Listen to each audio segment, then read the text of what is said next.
Everyone's done a lot of hard work on this. I'd like them to be acknowledged. Tech Field Day is this Saturday. Hard to believe, but true. June 24th. The objective is to provide ham radio training and education. That's really the first sort of objective. And to promote emergency communications. A couple of years ago, when I first joined the club, all we had was a tech day. And I think field day was not incorporated as a, I think we've only had a couple of tech field days. So this is a relatively new thing for the club. And the decision was made to combine ARRL Field Day, which is devoted to exercise of emergency preparedness techniques for ham radio, with our normal Tech Day, which was simply a day's worth of technical presentations on ham radio topics. So that's where the name Tech Field Day came from. So it's tech training plus field day. So we'll have informative presentations. We'll talk about those in a second. Stu and Kyle will be operating an HF radio station.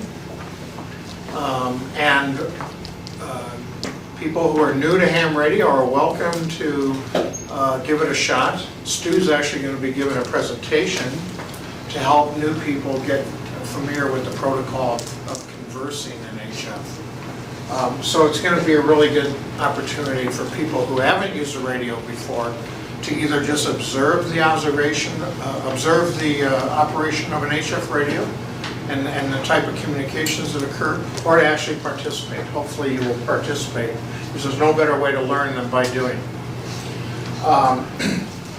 We're going to learn about emergency communications in public service and the process of doing that.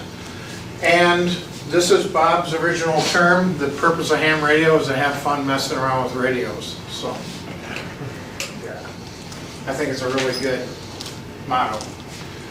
This is where it's at. It's at the Black Forest Fire Station, number 1, at Teach Out Road.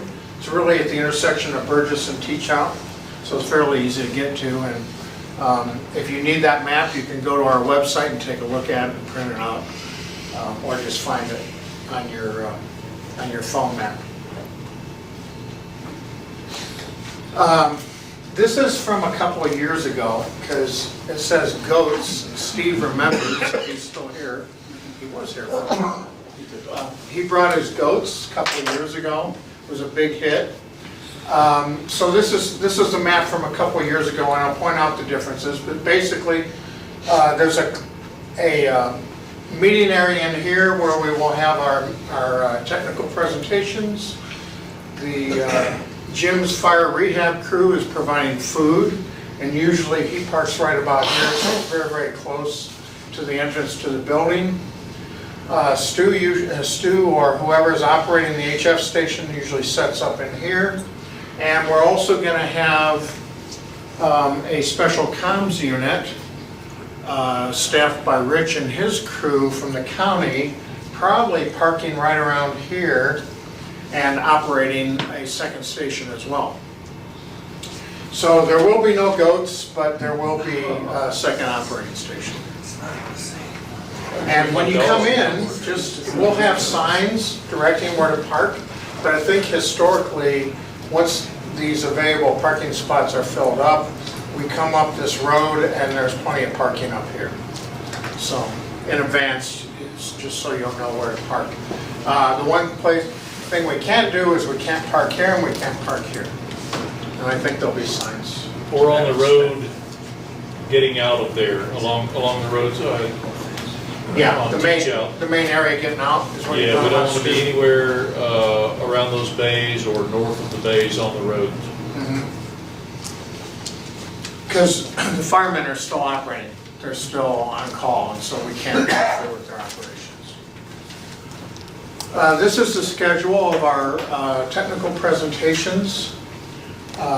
Things get set up started around 8 if you want to come up. I think there'll be breakfast type of snacks and kind of thing provided by Jim. He will have been there already for quite a while. Continental breakfast. Continental breakfast, thanks. And Robert Ray will be giving a presentation on Arduino. For anyone who's not familiar, Arduino is a microprocessor that's on a board, generic type board, and Arduino can do a whole variety of control tasks for various sensors and pieces of hardware and so on and so forth.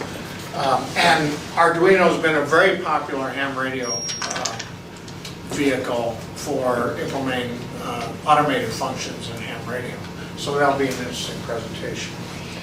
Chip will be talking about radio programming with Chirp.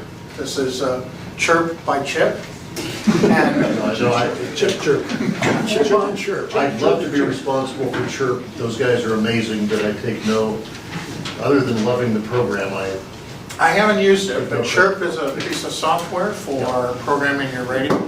And that's something that we can all benefit. and I will be talking about the other softwares that are available. It's just, Good. Chirp's kind of focus.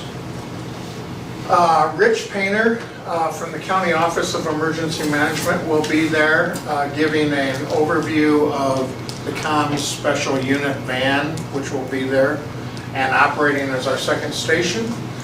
Very impressive thing if you haven't seen that before. It's a nice show and tell. And then at 11:30, Stu will be giving some dry training on basic radio operation, basic HF communication protocol. He'll take you through step by step. How do you actually make your first communication in HF? What do you say? How do you respond? So on and so forth. We'll have lunch. Then Bob will be giving a presentation on standing wave ratio and how to measure it. And that's something we all need to be concerned about if we have antennas, and I assume all of us have antennas. And then finally, I'll be giving a presentation on crimp connectors and their assembly. I'll give a little bit of an overview on connectors, choosing cables, establishing standards for your cables and your connectors, and keeping a stock of those kinds of things. And I'll also bring some tools and do an actual presentation of how you put together some cable with crimp connectors. Then we will have a networking and social time. People who want to ask questions of some of the more experienced people in the club will have an opportunity to do that. And then around 5 o'clock in the afternoon, we'll tear it up. So any questions on that? Yes. Are the presentations going to be either videoed or put up on the website? I believe, Robert, can you answer that? Yes, so that we're test running the camera tonight, and we'll be videotaping the proceedings. And yes, all of the actual slides, as soon as people get their presentations to me, they will be posted on the website. I intend to have mine posted a couple of days before the event because you may want to follow stuff. Thank you. Any other questions? One more. Sure. Is the dry training before you start having a beer? I don't think I haven't had alcohol in almost a year, John. Okay. What's the dry I'm a training? teetotaler now, you know? Yeah, actually, it'll be before lunchtime and before we start the ops out at the station, so. Get everybody primed and ready to go out there and make a contact. Unless it rains again, in which case it'll be wet training. There's no rain in the forecast right now. I wish it was. So I'm going to underscore, the fire rehab service does a really, provides a really valuable thing to the community. They service the firemen who fight our forest fires locally here. They provide relief to them, they provide food. It's a fabulous thing. When you're a firefighter fighting a wildfire up in the mountains, it is really hard work. And Jim's crew does a great job of helping our firefighters out, who are saving our lives as well, by the way. So donations are accepted and encouraged. Okay, I'm going to turn over to Bob. Before I do that, I do want to just acknowledge the people on the Tech Field Day Committee who worked so hard to bring this to you. They include Bob himself.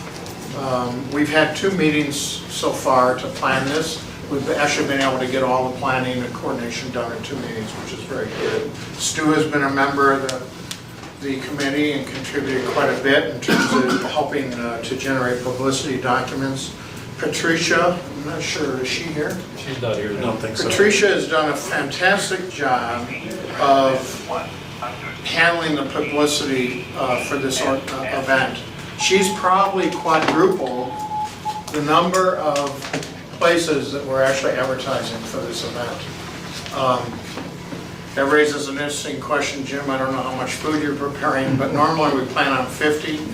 Actually, given the amount of publicity that she's done, I think it's possible we could get 75 people. I've already communicated with our team. We're planning on 100. Okay, good. I don't want anybody to go hungry. Yeah, yeah, that food was really good last year, and I think we're doing something similar. We're having sloppy joes and bratwurst, is that correct?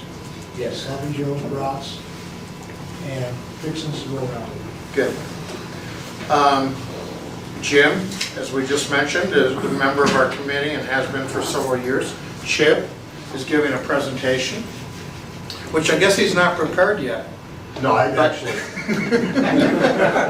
You've only got 4 days, Chip, if you want your Friday night off.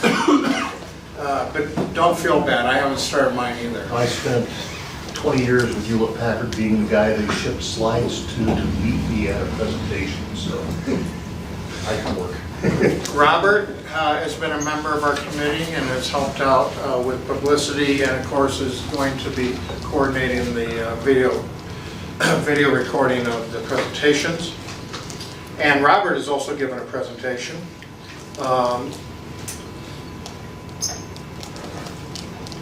Larry has served on the committee. I think he's attended at least 1 meeting and has given valuable suggestions. And then Rich, N0RAP, is of course exposing us to the special comms unit and bringing that van and so on and so forth. So he's been a big help. So this could not be made possible. There's a lot more work to this. I had my first year of Tech Field Day Coordinator last year, and I was amazed at how much little detailed work it was involved, and it really helps to have all these volunteers. So I express my appreciation to all of them. And that's it for me. Okay, thanks, Mike. Don't go too far in case we have questions. Okay, so if it sounds like we're doing 2 things together, that's because that's what we're doing. There's the ARL Field Day, which is a nationwide event, and then there's the Tech Day thing that we do here locally. And a couple years ago, we invented Tech Field Day, which just brings them both together. So I'm going to talk a bit about the ARL Field Day side of this, so you know kind of what the rest of the world is doing and how we fit into that. So the ARL Field Day is a 2-day event, both Saturday and Sunday, and we said, nah, we're not doing 2 days, we're doing 1 day on Saturday. It is the most popular ham radio event in North America. The bands will be filled with signals, lots and lots of activity. The emphasis is on setting up portable in the field, emphasis on emergency power. Who's participated in Field Day before? Whether it's ours or somebody else's. Okay, a lot of you know what it's about. Now you say, wait a minute, in the field, we're not in the field, right? There is a special category called go set up at an emergency operations center, police station, fire station, something of that nature, and that's actually the method we're using. We're going to the fire station. You can see the official purpose there, demonstrate communications ability of amateur radio in emergency situations. We do keep score. This is kind of a running joke that the ARL always says, well, this is not really a contest. Well, why are we keeping score if it's not a contest? Okay, so there is a score. It's determined 1 point per phone contact, 2 points per CW or digital. You get a multiplier for power, and there's a bunch of bonus points. This club doesn't worry too much about the score. That's not what we're into it for.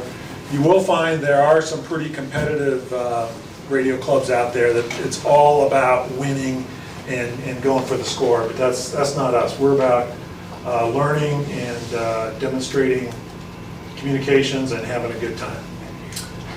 Okay, so when we actually operate for field day, we're going to use the club call sign. So W0TLM's our call sign. In all contests like this, there's always a contest exchange. There's specific information that needs to be shared or passed back and forth between the two stations talking, and it'll vary from contest to contest. But for field day, it's two things. It's operating class and ARRL section. Operating class is number of transmitters plus the entry category. And so we're going to have 2 transmitters. So our operating class will be 2 Foxtrot. Foxtrot means we're at an emergency operations center. Okay? So our exchange is going to be 2 Foxtrot. What's CO stand for? Colorado. So we're in the Colorado section, right? So sometimes we'll say 2 Foxtrot, Colorado. That'd be a perfectly good way to say that. The guy on the other end is going to have to type in CO, and most logging programs, he's got to say CO. If he types in COLORADO, it won't work. And so sometimes we'll say 2 Foxtrot, Charlie, Oscar, which is just the phonetics for CO, right? Okay, there's other entry categories, so kind of mostly what you're going to hear is alpha. You'll hear a lot of 1 alpha, 2 alpha. Those are other clubs that are in a portable location. If it's just 1 or 2 guys out having fun, they'll be Bravo. So you might hear a bunch of 1 Bravos. If you're mobile, you do Charlie. If you're just operating from home, it's either D or E. D if you don't have emergency power, E if you're on emergency power. And one of the things they do is if you're operating from home using standard AC power, you're not allowed to contact other home stations using standard AC power. You can only contact the other guys. So it's to give you an incentive to get your emergency power set up. Does that make sense? Any questions on that? So let's talk about sections. Now it turns out Colorado is an ARRL section. So like I said, we might say Charlie, Oscar, but not all sections are states. And so up at the top you have, okay, Arkansas is a section, Louisiana is a section, and you see the abbreviations over there. So a guy from New Mexico might say New Mexico, or he might say, what's the phonetics for NM? November Mike, right? Might say that. But then it gets interesting. So Texas, you may have noticed, is a big state. So it's more than 1 section. So there's a North Texas section, there's a South Texas section, there's a West Texas section. They have different abbreviations. And then that's not too hard to understand, but then when you get into some of the other places like California, California is a large, very populous state. So there's a whole bunch of sections. So there's East Bay, so that's the east side of the San Francisco Bay. There's Los Angeles, Orange, which is basically Orange County, California, Santa Barbara, Santa Clara Valley, San Diego, and so forth. And so the best way to keep track of all these is just have a list of sections and use the abbreviation. In fact, somebody from Santa Clara Valley probably is going to say SCV or Sierra Charlie Victor because it'll be easier than saying Santa Clara Valley. Make sense? And that's a reminder, you guys you all know the ITU phonetics, right? And sometimes people use other phonetics, but these are kind of the standard ones. And so I'll show you a video back from 2014. These guys are really good. They're, let's see, what's the name of that radio club? It's the Noise blanket. Noise Blankers Radio Club. And their call sign is Whiskey Romeo 5 Papa. And they're operating 2 Echo, so what would that mean? 2 transmitters. They're sitting at home, but with emergency power. And they're down in Arkansas. One of the things you notice is it's June.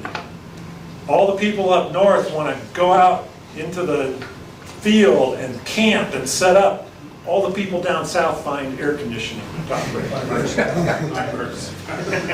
So you might hear, you might hear WR5P say something like this, pretty example, typical contact. CQ Field Day, Whiskey Radio 5 Papa. Oh, you used radio, so you didn't use the standard phonetic, but that's okay. Whiskey Radio 5 Papa.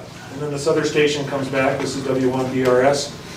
And all he says is his call sign, because WR5P is asking, it's calling anybody, so he comes back with, I'll give you my call sign, Whiskey 1 Bravo Romeo Sierra. And then WR5P hears him and says, oh, okay, I'm going to say the guy's call sign, and I'm going to give him my report. So he says, Whiskey 1 Bravo Romeo Sierra, thanks, that means I heard you calling me, 2 Echo Alpha Romeo. And then W1BRS says, QSL, I got the 2 Echo Alpha Romeo, I copied it. Please copy 9 Foxtrot Charlie Tango. What would that mean? 9 transmitters.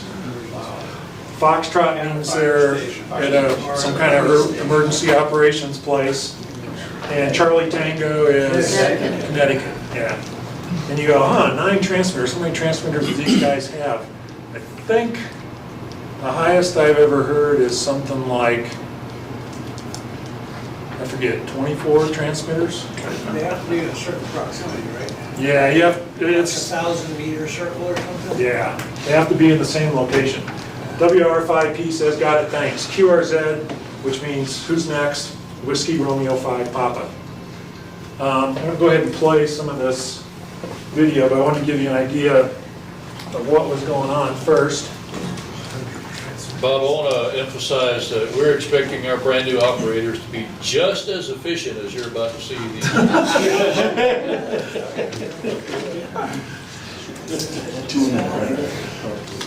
Yeah, these guys are pretty good. So they're fast, to the point, no wasted words.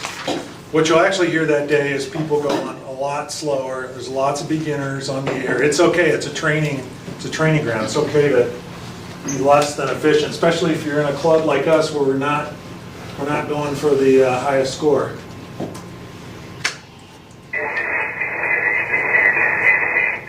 Whiskey Radio 5 Papa, Whiskey Radio 5 Papa. Whiskey 1 Bravo Romeo Sierra. Whiskey 1 Bravo Romeo Sierra, thanks, 2 Echo Alpha Romeo.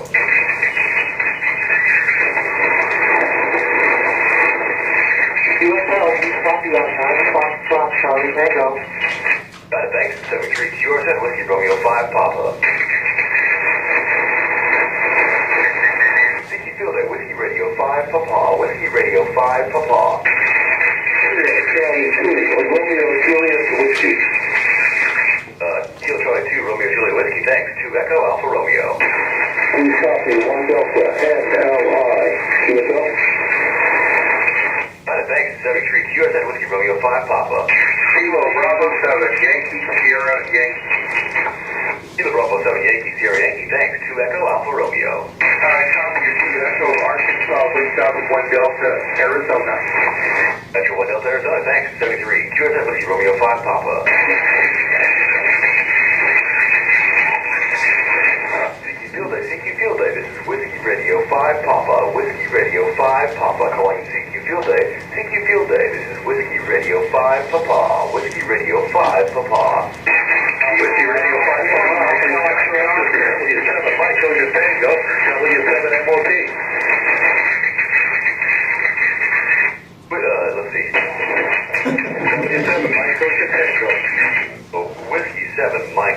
Tango, thanks. 2 Echo Alpha Romeo. Again. 2 Echo Alpha Romeo, Alpha Romeo. USL 2 Echo, 2 Ecuador, 2 Ecuador, Alpha Romeo, Arkansas. Alpha Romeo.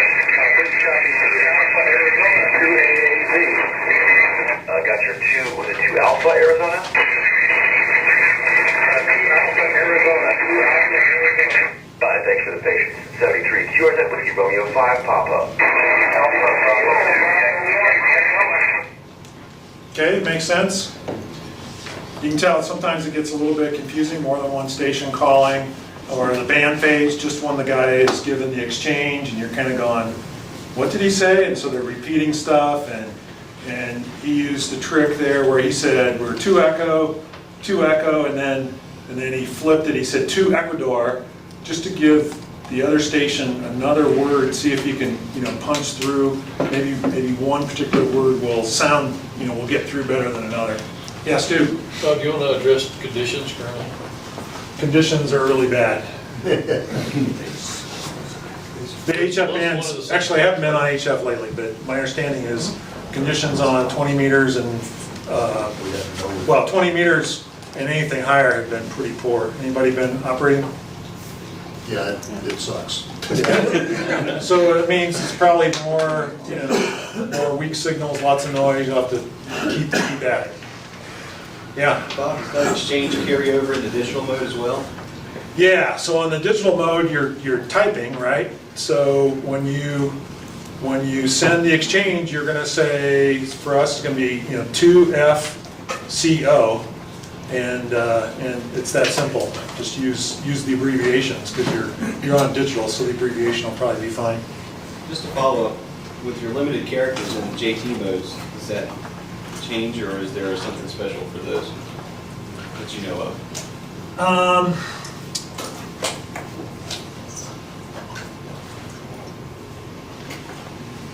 I don't know the answer. I saw some email flying around with people trying to figure that out, and I don't know the answer to that. I don't think we're running the JT65, are we? We're gonna run PSK? Right. Yeah. And with JT, you got 13 characters to play with, and that's it. So Yeah. lots of times you'll have a call sign going out, and you won't have yours associated with it, just to cut characters down, but you'll close with yours. Yeah, it's interesting though. If the bands are really bad, we might want to drop back to JC65. But PSK 31 will probably get through okay, right? PSK 31's been kind of quiet. JT 65's been okay. Okay, maybe you could figure out the exchange issue. on how I've you seen do some that. stuff on it. I'll see what I can find. Yeah, so I saw people talking about it. Good question. Yeah. How in the world do you keep track of all of that so fast? You need a computer. Yeah, John. Well, one technique that I've found to be useful is to listen to the exchange 3 or 4 times before you answer on there. You can get almost all the information that you need up front without having to have the guy at the other end repeat it. Yeah, that's a good point. There's 2 possibilities. Either you're the station calling CQ field day, or you're the station sitting back going, I think I'll tune around and find somebody calling CQ. And so then when somebody's calling CQ, you'll probably hear them work a couple of stations. They're going to give their call sign, they're going to give their exchange. You're going to hear it like 3 times. Write it down. Actually, you're going to log it into the computer and then call. Okay, so that's a good trick. Right, Bob. It might be worthwhile to point out why conditions are so good. It's because the bands are bad. Because the federal government dropped the ball on those sunspot cycles. Sunspots. They're supposed to have more sunspots right now. It's Noah's fault, And yeah. there's not that many. Well, the sun goes through an 11-year cycle. And if you look at the data on the sun for the last 11 years, we're going through a minimum in the solar activity, and that's one reason. Set it down. And- Eric? I think last Tech Field Day, sunspot number was 0. Yeah. And they're Well- talking too that the sunspot cycle for the minimum is extending. It's getting longer. Well, it's gonna be what it's gonna be on Saturday. So, as we described, we have 2 stations. First station is HF single sideband, and Kyle and Stu are running that. Station 2 will be the digital station, mostly on PSK 31. The plan is that SCU is El Paso County's version of RACES, so it's the county's ham radio wing. They're gonna bring their van out, set it up on the parking lot, and we'll operate out of that. That's gonna be hosted by Rich, and Larry's gonna assist that as well. All right. Here's the radio we're gonna use on single sideband. Is this your radio, Kyle? TS590? That's one of them. That's one of them. And just to give you a feel, okay, you look at that and you go, man, there's a lot of buttons on there. There's a lot of knobs. But actually, it's not that complicated. You got the audio gain, that's also known as the volume control. You got the frequency display to keep track of where you're at. You're gonna go out of band. Kyle or Stu are gonna keep an eye on you to make sure you don't do that. And then we have this big knob in the center, which I like to refer to as the big knob. That's your frequency tuning, right? And most of these other things you're not gonna touch. And that's a fine radio. That should work really well. Okay, and then we do have to do some logging. So, we might work, 100, maybe more stations on that Saturday afternoon. Do you know how many we worked last year? 3. 3? Okay, we're gonna work more than 3. And It's not a lot, but it was in double digits. But No sunspots. So to keep that straight, we'll run this logging software. Basically, you're just gonna type in the call sign of the other station. You're gonna type in their exchange. So like, 1 Bravo, Colorado, 12 Alpha, Connecticut, whatever. And then hit return, the computer knows what time it is. It's gonna keep track of all that. Don't worry about learning this now. We'll do some on-the-job training when the time comes. Actually, you type it in down to in this window, and then this is kind of your running total, your running set of contacts. Does it automatically calculate how far away they are down the bottom? Is that what that is? 58 miles. I don't know if it can do that on. It can do that. Yeah, if it finds the call sign in the database, it'll go ahead and calculate heading and distance. I don't know if we'll have that set up though. We may not have that. Hey Bob, why Yeah. does that software up there distinguish single sideband versus upper sideband? Well, it says upper sideband. That's all you would use on 20 But on the meters. logging at the top, it's a little confusing. There's to me. one SSB, a couple of SSB. Oh, I don't know why it says that. Oh, that's interesting. Double sideband. Double sideband, yeah. Well, that's a superset. Yeah, it has no meaning. I mean, I just entered some random call signs there, some of which you recognize, and I probably must have selected SSB somehow and USB. I don't know why it did that.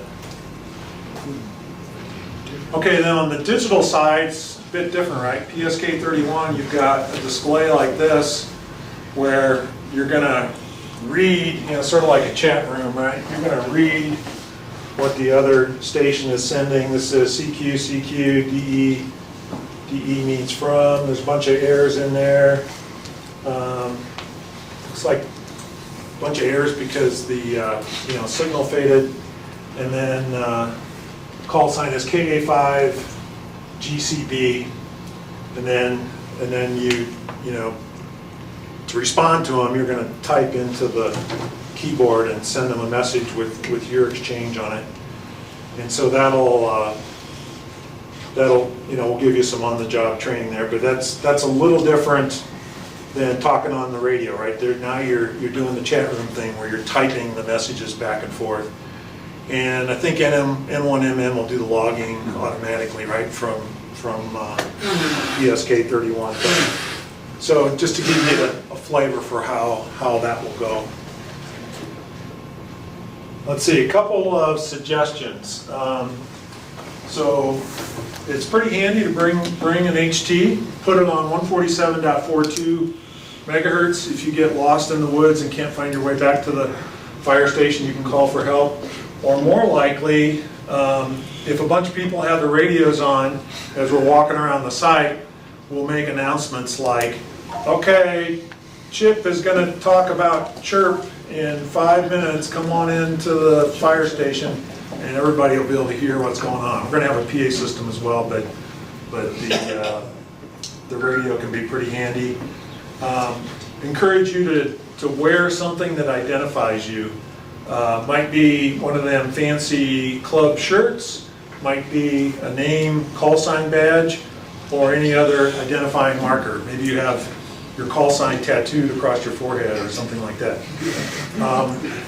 Actually, I think these things are pretty handy. So I came here directly from work today, so I didn't want to wear my club shirt.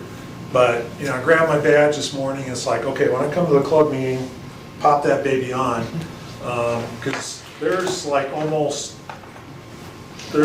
almost 40 people in this room, and I can't name each one of you by name or call sign. So it really helps to have that sort of thing. Yeah, Chip. That may be a good enough justification for going to the Ham Fest all by itself. There will be at least 1 or 2 guys there carving name badges for $5 or $10. At the Mega Fest. And then this is something we can use your help on. You know, be scanning for visitors, and if you see somebody you've not seen before, or if they basically look like they're lost or have questions, be friendly, connect up with them. You don't have to be the expert, but if they look like they need some help, you can try and help them, or go grab Stu or anybody in this room. You know, Mike, Larry, Barry. We got lots of people that will pitch in and help. But it's just a good outreach for the club to be welcoming, right? And I think that's it. So as a reminder, educational presentations, radio operating, great food, great people, great fun. And we're going to practice the universal purpose of amateur radio, to have fun messing around with radios. Questions? Just a comment, there's not a lot of shade out there, so make sure you bring sunscreen, hat, that kind of thing. Yeah, sunscreen, hat. If you want to sit down, bring chairs. That's a good idea. Yeah, some kind of Fold-up chairs. fold-up chair is an excellent idea. Yeah, Caleb. Bob, I'm not going to be able to make it Saturday because I got to work, but I'm going to jump in on Sunday for field day. But I have a canopy that's 13 by 13. If you guys need to use it. Okay. Just throwing that out there. Canopies for both stations? We're covered. I think we got both stations covered. One station's inside the comms van, and the other station has a What do canopy. you get for an eating location? The only issue is if the comms van gets called out for service, then we're gonna go to a backup scenario for which a canopy would be greatly appreciated. Okay. If you want to connect with Caleb, you can do that.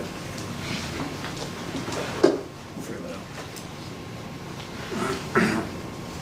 Other questions? Yeah? What did the HT stand for on your previous slide? Handheld transceiver. Handy talkie. HT. Armstead has 10 of them here. I thought that was a porcupine. He's got 20 conversations. He's got them all named. Anything else?